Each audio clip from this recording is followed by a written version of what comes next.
Hey, it's Mark from MakeTheMostOfMassage.com, and today I want to show you how I take care of and reduce the stress in my interphalangeal joints, and particularly the distal and the proximal joint.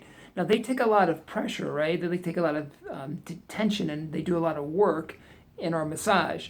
And so what I want to do is I want to find ways to give them a break. So here are some techniques that I do to give my finger joints, especially the distal and the proximal joints, a break. So the first thing is I'm going to show you a typical thing that we massage therapists love to do. We love to pull up, do a move, a supine move, where we come up and we get into the occiput, right?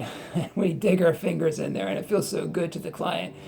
And sometimes we like to put a little traction there too, right? So we like to give a little traction and do some deep pressure work in there. And a lot of times over time, long day, it's going to get your finger joints, right? It's going to get the distal and the proximal finger joints. It's going to make them a little achy. So a way to take the pressure out of there and to do this technique differently is to go a little bit deeper in your downstroke there. Start around T3, T4 with your fingertips. And as you're coming up, instead of going to your fingertips, you just stop at the base of your hand where your thumb is. And you're hooking under the occiput right there. And as you do that, then you can do your traction just by simply leaning back. So you're not even using your hands really. They're just hanging out. And you're pulling with your body weight back. So I'll make it easier for you to see. See my hand, my thumb's hooked right in there, the base of my thumb. So I'm just tractioning like that.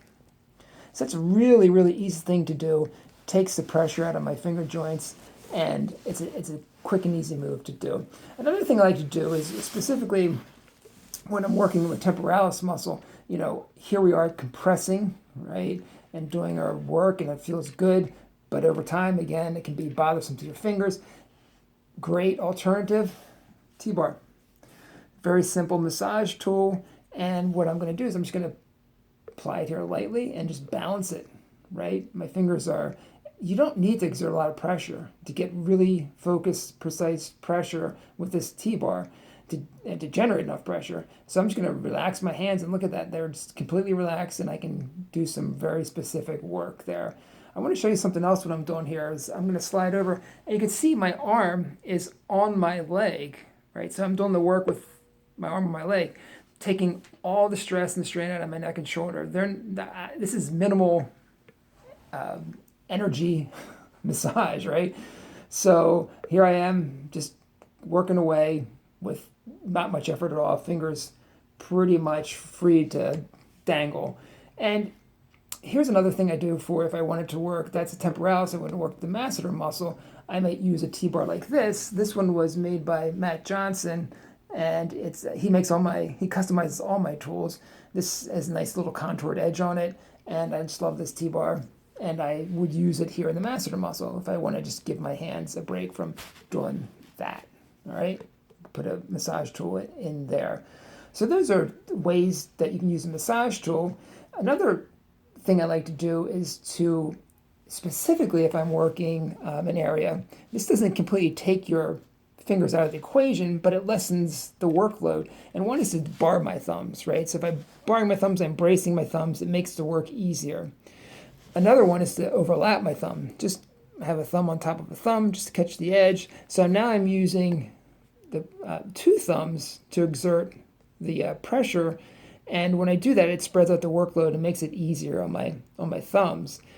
One last thing I like to do is just to see how much I can do with my palms, right, instead of my fingers. So when I'm doing a lot of cranial work, I can get away, or not get away, but I can just broaden my stroke, right, and use my palms together as opposed to my fingertips there.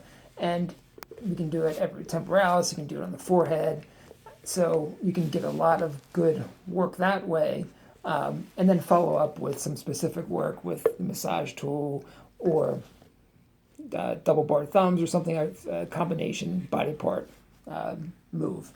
So those are the things I do to take the pressure out of my distal and proximal finger joints when I'm doing massage and they just need a break. This is Mark from MakeTheMostOfMassage.com. If you have any questions, feel free to email me at mark@makethemostofmassage.com. Check out our website, same address, makethemostofmassage.com. Thanks for watching, and take care.